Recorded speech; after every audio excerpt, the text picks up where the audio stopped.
How you doing? Come here, man.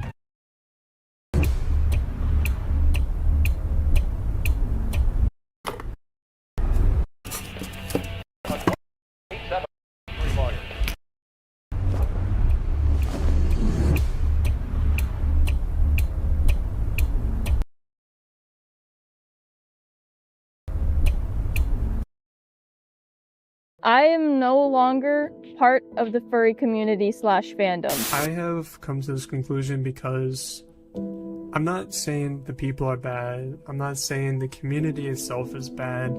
There's kind of friends to be made everywhere. But I just If you were to scroll through some furry artists' social media posts, you would see the highlights. Maybe some suit progress shots, maybe some photos from meetups, and maybe the occasional style progress post. But what you won't see is the people who slowly disappear from public view every single day. For every person who announces their arrival into the fandom, there's a person who stopped posting without an announcement. Not often out of drama, but instead stopped. Every person who announces their arrival into the fandom, there's a person who stopped posting without an announcement. Not often out of drama, but instead a quiet fade away from any significant online presence. Today, I figured I would talk about the various reasons why people leave the fandom, because understanding why they leave tells us just as much about the fandom as why they stay.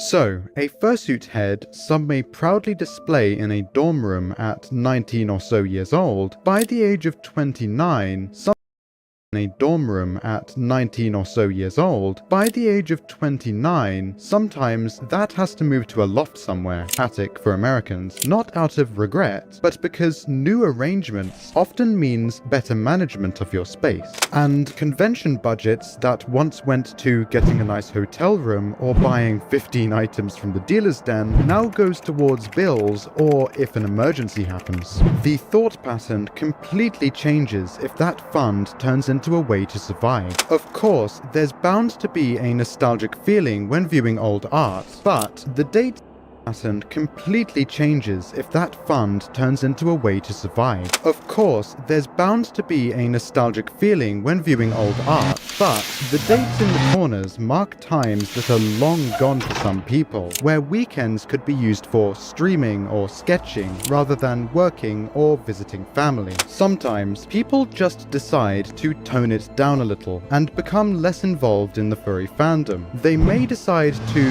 repost some cute art they saw, but not be fully immersed at all times into whatever is happening in the fandom. However, a thing that does lead to people fully leaving is the drama of the fandom. I won't go too far into it in this video, but everybody that has been in the fandom for a while knows when drama is about to occur, and some always know at least one event that is currently going on. Not only is it emotionally draining, even if you aren't involved, it is also often a lot deeper than conflicts in the real world. Online, a persona represents who a person is, and their entire presence is essentially tied to it. So negative relations can really affect some people if they aren't prepared to face it. And it may affect what people post, as some people, specifically overthinkers, may constantly be in a mental battle with themselves, debating whether or not to post things, such as their art. Unfortunately, that mentally drains some people in the fandom even more, on top of being another reason to leave. Instead of confronting overthinking or criticism, some just choose to retreat and abandon or deactivate their account, sometimes without any warning. There's also an emotional, metaphorical weight put on some people's shoulders in the fandom. For example, some family members may be curious about the fandom, but not fully understand it due to how it's portrayed online. And if a person's persona, or even a person, ends up on a cringe compilation situation which they eventually find out about, it can be devastating to realize that a place you feel safe in lives in a world that mocks it daily. Younger people in the fandom especially feel this weight. People in the fandom are often berated with very strange and inappropriate questions in closed learning environments, which of course puts strain on the person getting asked said questions. Some get around this by being what people call a closeted furry. Often, they show no signs of being a furry publicly, feel extremely secluded to prevent an outing, and can't even experience the fandom fully to compensate, which of course sometimes leads to abandoning the fandom. Anyway, a final reason why people leave the fandom is the simplest. As some people say, nothing lasts forever. The joy of being in the fandom or interacting with others sometimes just fades over time. Some people came to the fandom looking for something to change everyday life for the better, but what they failed to realize is that it is an addition to daily life, and these people who have bad experiences regularly outside of the fandom then just decided to leave. However, a few of those continue creating quietly. A few artists may continue to doodle their persona or a cool design for a different furry original character, but they don't feel any urge to share it with others as they may have previously. Yet, a few do eventually come back to the fandom when that urge returns, although not for the constant drama or even sometimes the community as a whole, but usually primarily for artistic or creative purposes. I personally see events like these happen all the time. Leaving the fandom because you're not interested in it anymore or because you don't have the time for it is fine, but where I take issue is where people don't feel as though they can be a part of the fandom due to public misconceptions or the internal drama. Of course, the aim of my videos is to talk about all of it and hopefully influence the public to do more research along the way instead of, for example, simply reading major news headlines and instantly wholeheartedly believing misconceptions. So, if you have any opinions or want to have a civil debate with others, I'd love to see it. Feel free to leave a comment in the comment section below, or you can start a conversation directly with others on my Discord server at dsc.gg/skykes. And with that, I hope you all have a fantastic day.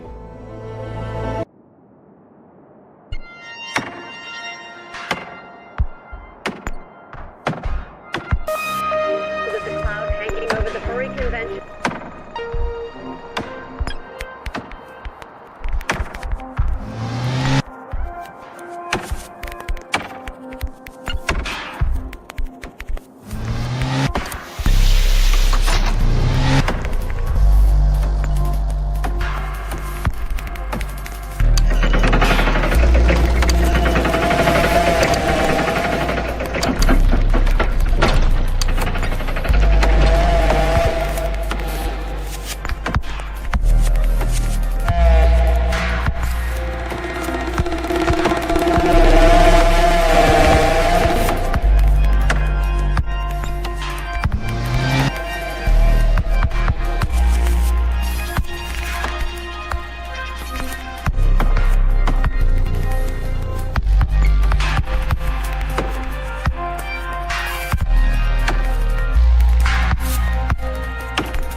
misunderstood Furries group. are obsessed. Furries. One of the most misunderstood Are obsessed with their OC. I made a video about my first furmy. That video talking about was how you can make Obsessed with their OC. 2020. I made a video about my first furmy. That video talking about was how you can make your very own persona. In pursuit. Personas are the main focus of the furry fandom. three-quarter view headshot of a canine. Sometimes I wish I had a video which was quick and easy to understand that explained all of these terms for me when I was looking into the furry fandom for the first time. Luckily, this is now that dream video. So, if you're new to the fandom, I hope this helps you out.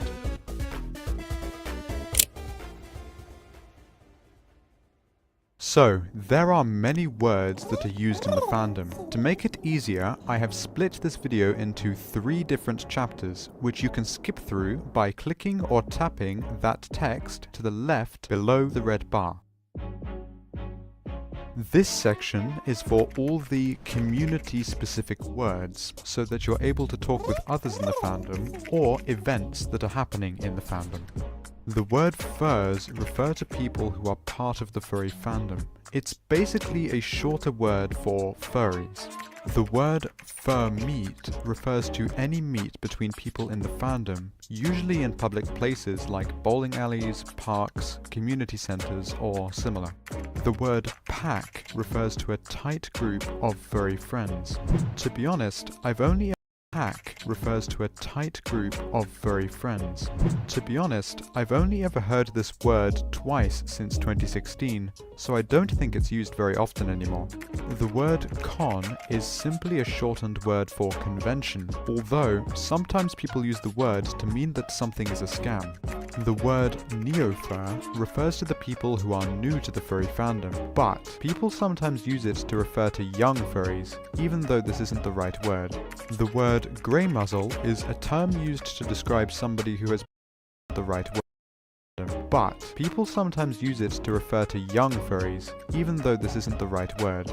The word grey muzzle is a term used to describe somebody who has been a part of the fandom for a long time, or, very rarely, it refers to an old furry. And last of all for this section, the word pawsome is a play on the word between paw and awesome. I don't usually hear this word being used, but it is a fun way of saying awesome if you are in character during a convention or similar. Now, moving on to the next section of art-specific words, which can help you talk about loads of art-related topics in the furry fandom. The word adopts refer to a character that has been pre-made by an artist, but is up for sale, sort of like how you can adopt an animal from your local shelter. The word headshot refers to a portrait of a fursona's head, which is often used for profile pictures or badges, which is also another word that is coming up later. The abbreviation YCH refers to a placement of your fursona in a pre-made art piece. Being a shorter version of your character here, it could be used by artists selling pieces that you can put your characters into, or in stickers or emojis on social media apps as a way to interact with others in a roleplay type sense. The word badge is essentially how it sounds, a digital or physical piece of art which can usually be attached to a lanyard that often contains some sort of identification for the art, such as the art being a fursona with the fursona's name written on it. The word commission in the furry fandom has the same definition as outside of the fandom. It simply refers to an action of hiring somebody to do something for you, often art or a fursuit within the furry fandom. The word digital in the furry fandom is often used to refer to a piece of art that is drawn using digital media, such as an iPad, drawing tablet, or similar. Whereas the word traditional in the furry fandom is often used to refer to a piece of art that is drawn using traditional media, such as pens, pencils, brushes, or similar. And finally, a ref is a shorter version of a reference sheet, which, in the furry fandom, is a detailed drawing, or at the very least description, of a fursona used by artists or fursuit makers of the furry fandom to make your character come to life the way that you want it to. Awesome, so now you know the art terms in the fandom, it's time to move on to the character and costume specific terms. The word persona refers to a furry persona, or more simply put, an anthropomorphic original character created by somebody within the furry fandom. The word fursuit refers to a costume that some people in the furry fandom wear to bring their characters to life through roleplay in the real world. The act of fursuiting is when a person who wears a fursuit, also known as a fursuiter, wears a fursuit usually to go to an event with other people in the fandom, but could also be wearing it for any other reason. The word digitigrade refers to any animal, character, fursuiter, or anything else that walks on the toes of their feet rather than the soles of their feet, whereas the word plantigrade refers to anything that walks on the soles of their feet. Anything else that walks on the toes of their feet rather than the soles of their feet, whereas the word plantigrade refers to anything that walks on the soles of their feet, like we do. Next up, the word kimono refers to a style of fursuit that is inspired by Japanese art, with features such as big eyes and generally perceived cute proportions. A word that is often confused with the previous word is kigurumi, which refers to an animal onesie used by people in the furry fandom who want casual wear of their persona in their own homes, either as pajamas or to relax in at conventions if they happen to be a fursuiter. The word partial in the fandom refers to a fursuit that includes only parts of a full fursuit. There are multiple classifications of partials, such as a mini partial, which looks like this and includes even less of a full suit. And for the last definition of this video, the word quadsuit refers to a fursuit that is designed to walk on all fours, like an animal that it represents. Often, these are used by people with personas of wolves, horses, or dragons. And that's it! Thank you for watching this video until the end. I appreciate every one of you more than you know. If you liked the video, feel free to like it down here, and subscribe if you want to see some more interesting content in the future. And with that, I hope you all have a fantastic day.